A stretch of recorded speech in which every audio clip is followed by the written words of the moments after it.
सर्दियों के बाद बाहर का मौसम आया है और उसी के साथ ही चुनावों की सुगबुगाहट भी शुरू हो गई है। देश में हो रहे लोकसभा चुनावों के पहले चरण में जम्मू कश्मीर की 2 लोकसभा सीटों पर मतदान होना है। उनमें जम्मू के साथ साथ गाठी की बारामूला लोकसभा सीट भी शामिल है। अगर बारामूला लोकसभा क्षेत्र की बात करें तो रुकबे के लिहाज से या एरिया के लिहाज से ये सबसे बड़ा लोकसभा क्षेत्र कश्मीर में है और इसमें करीब 15 जो है विधानसभा सीटें आती हैं और 3 जिलों पर ये लोकसभा सीट जो है वो है। और इसकी अगर बात करें तो महत्वपूर्णता यही है कि जो बारामूला की लोकसभा सीट है, इसमें जहां बारामूला जिला, कुपवारा जिला और बांडीपोरा जिला आते हैं, वहीं पर गाठी में जितनी भी नियंत्रण रेखा पाकिस्तान के साथ लगती है वो इसी लोकसभा क्षेत्र में आती है। बारामूला लोकसभा सीट जम्मू और कश्मीर की सबसे बड़ी लोकसभा सीट, नियंत्रण रेखा के हर पोस्ट को छूकर गुजरने वाली सीट, जम्मू और कश्मीर के राजनीतिक मिजाज और सामाजिक बदलाव की हवा को भांपने वाली सीट, नेशनल कॉन्फ्रेंस और पीपल्स डेमोक्रेटिक पार्टी यानी पीडीपी के बीच वर्चस्व की लड़ाई वाली सीट। बार इस सीट पर घमासान तेज है, तीखा भी है और घाटी में फैली अशांति और बेचैनी के बीच दिलचस्प भी है। हमारी खुशकिस्मती है कि जो हमारा इस साल मोहम्मद अकबर लोन साहब पार्लियामेंट इलेक्शन के लिए नामजद किया है नेशनल कॉन्फ्रेंस की तरफ से। हम पटन कॉन्स्टिट्यूंसी के रहने वाले हैं।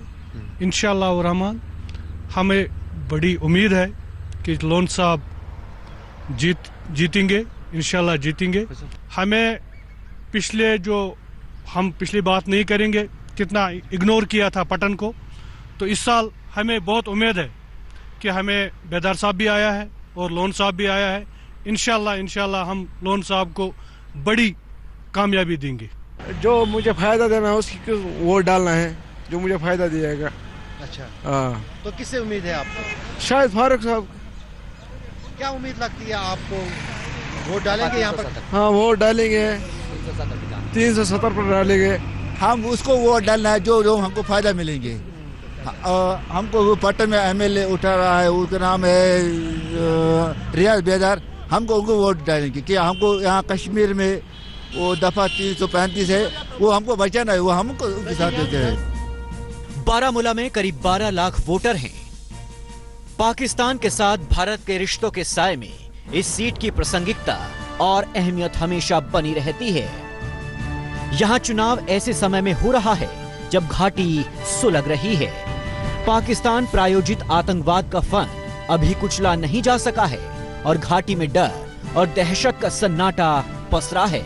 इसीलिए लोग बाहर आकर कुछ कहने से भी डरते हैं, लेकिन नौजवानों की अपनी अलग पीड़ा और परेशानी है। सर, वोट डालना तो मेरे ख्याल से जरूरी बनता तब है जब आदमी के लिए वो वोट लगाएंगे। लेकिन अब यहाँ पे जवानों को थोड़ा सा दिक्कत होती है वोट करने में, क्योंकि एक साथ में जो ग्रुप बन जाता है, किसी जगह पे वो या बन जाएंगे तो उससे से काम चलता है। सर, कौन कौन से आपको लगते हैं चेहरे जो पार्लियामेंट में जा सकते हैं यहाँ से? जी यहाँ पे है सर, यहाँ पे अपने लड़के हैं, जो जा सकते हैं पार्लियामेंट में जा सकते हैं। सर, सबसे पहले मैं यही कहना कि जो भी यहाँ की गवर्नमेंट बनती है फिर उसको ख्याल नहीं रहता है नौजवानों का, क्योंकि नौजवानों पे निर्भर है, ये देश ही निर्भर है नौजवानों पर, मगर फिर नौजवानों का ख्याल ही नहीं रहता है। एमएलए कौन बने कोई नहीं पाए। हम वोट तो देते हैं, एमएलए भी देख के चुनते हैं, मगर फिर पता नहीं क्या उनको हो जाता है अपनी कुर्सी पे बैठ के, ना ही उनको ख्याल रहता है नौजवानों का, ना ही अपनी आवाम का। कश्मीर के लिए सबसे बड़ी समस्या क्या है इस वक्त? सबसे बड़ी समस्या है कि यहाँ बेरोजगारी है।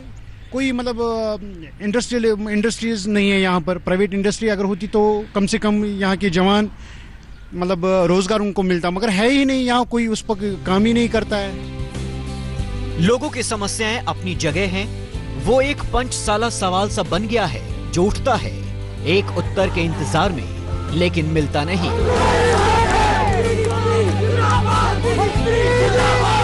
इन सब के बीच चुनावी अखाड़े के पहलवान ताल ठोकने लगे हैं।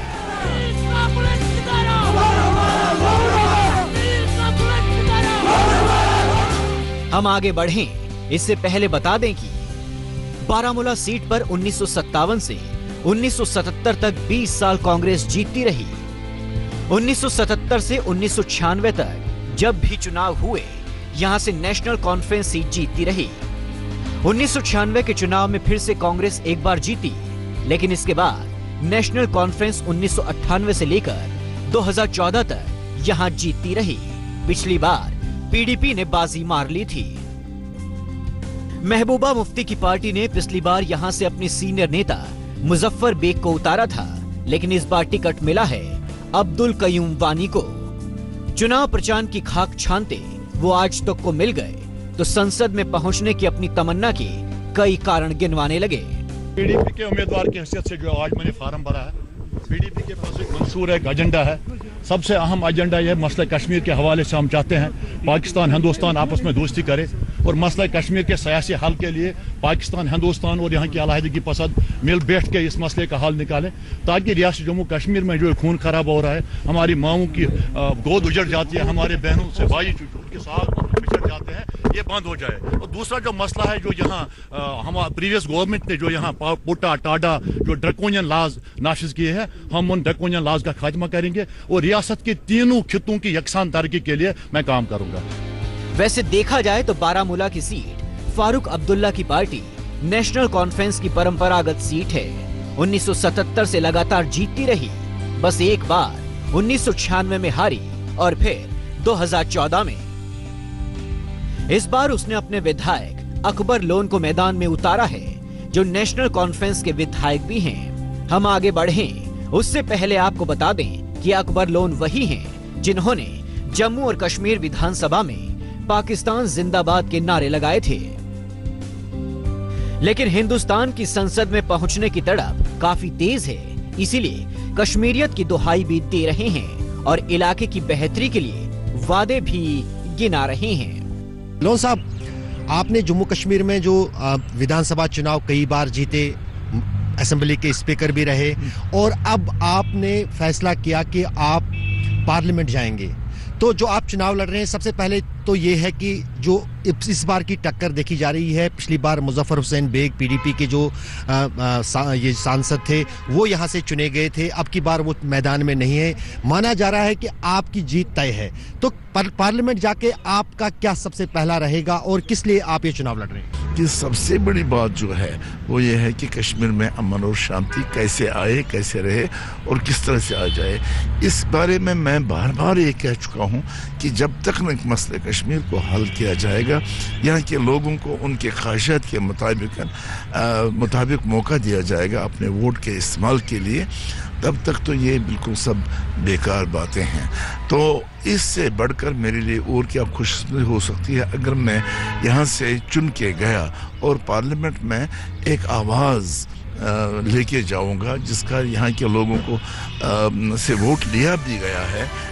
वैसे तो जम्मू और कश्मीर में कांग्रेस और नेशनल कॉन्फ्रेंस में गठबंधन है, लेकिन बारामूला सीट पर वो गठबंधन बेहद ढीला पड़ गया, बल्कि कहें कि टूट गया। यहाँ मैदान में कांग्रेस ने भी अपना उम्मीदवार उतारा है, सलमान सोज को, जो कांग्रेस के बड़े नेता सैफुद्दीन सोज के बेटे हैं। ये तो सिंगल कॉन्टेस्ट लग रहा है मुझे, इंशाल्लाह इनके यहाँ टोपी लगी हुई रहती है। I am not joking, I believe on the ground there is a lot of change, there is a lot of anger against traditional parties who have gone to parliament for 7 decades and have given nothing but lies. हमारा किसी से लेना देना है, हम अकेले लड़ रहे हैं, हम सबके खिलाफ लड़ रहे हैं, none at all. यहाँ कांग्रेस का भी कैंडिडेट है, बीजेपी का भी कैंडिडेट है। वैसे तो बीजेपी ने भी यहाँ पे अपना उम्मीदवार उतारा है, लेकिन उसका कोई वजूद नहीं है। पिछले लोकसभा चुनाव में पीडीपी के मुजफ्फर बेग विजेता रहे, जिनको 1,75,277 वोट मिले थे। दूसरे नंबर पर नेशनल कॉन्फ्रेंस के सैफुद्दीन शरीक को 1,46,058 वोट मिले, जबकि बीजेपी के गुलाम मोहम्मद मीर को बस 6,558 वोट मिले थे। ऐसे में आप समझ सकते हैं कि बीजेपी के लिए यहाँ खास करने को कुछ दिखता नहीं। हालांकि बीजेपी के प्रति नरम रुख रखने वाले पीपुल्स कॉन्फ्रेंस के सज्जाद लोन ने भी अपना उम्मीदवार उतारा है, एक नए सपने, एक नई उम्मीद और एक नए मंसूबे के साथ। देखिए हमारा बारामूला से जो कॉन्स्टिट्यूंसी फॉर्म भरा है, इट्स फॉर द चेंज। जैसा कि हमारे चेयरमैन ने भी बोला, इट्स फॉर द चेंज। हम पहली दफा चाहते हैं कि हम अपने इलेक्टोरेट जो है, यहाँ के जो लोग हैं, उनको बताएं कि पार्लियामेंट का मेंबर जो है वो जिम्मेवार होता है। वो अपने एरिया में आकर अपने लोगों से मिलता है। जिस तरह एमएलए की ड्यूटीज हैं, इसी तरह पार्लियामेंट के मेंबर की ड्यूटीज हैं, यहाँ की आवाज पार्लियामेंट तक पहुंचाना। बारामूला सीट की अहमियत को आप ऐसे समझ सकते हैं कि जम्मू और कश्मीर के 3 जिलों में फैली है और इसके तहत 15 विधानसभा सीटें आती हैं। पाकिस्तान के साथ रिश्तों में तनातनी के बीच बारामूला के लोगों को इसका ताप सबसे ज्यादा झेलना पड़ता है। नियंत्रण रेखा का हर सेक्टर इस बारामूला सीट की सरहद को छूकर गुजरता है। चाहे वो उरी हो या नौगाम, कुपवाड़ा, तंगधार या फिर केरन। उरी में हुई आतंकवादी घटना को तो आप भूले नहीं होंगे। यहाँ हमेशा ही पाकिस्तान के घुसपैठ और सीज फायर उल्लंघन की आतंकी घटनाएं होती रहती हैं। तो सवाल उठता है कि ऐसे माहौल में यहाँ के लोग क्या चाहते हैं? पाकिस्तान से घमासान या कोई और रास्ता? दिखाएंगे एक ब्रेक के बाद। Jammu Kashmir national car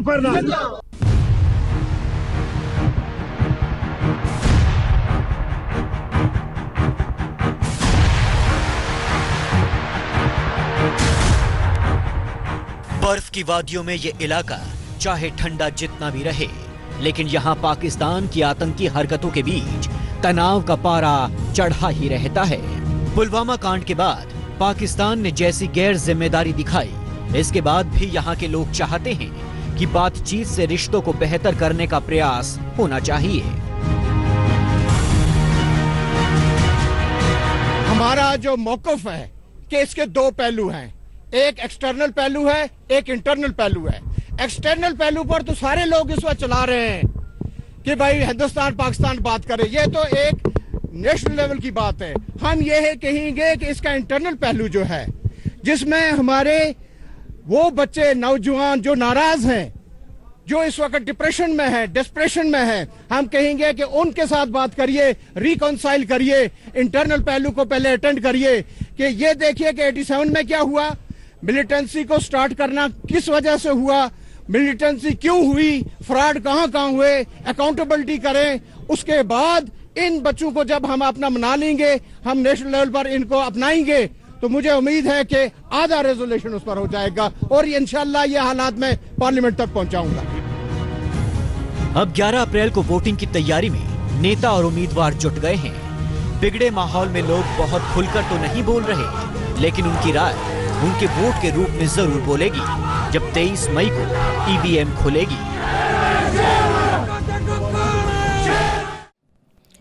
latest खबरों के लिए यूं ही देखते रहिए आज तक और इस वीडियो के पसंद आने पर लाइक, शेयर एंड सब्सक्राइब करना ना भूलें।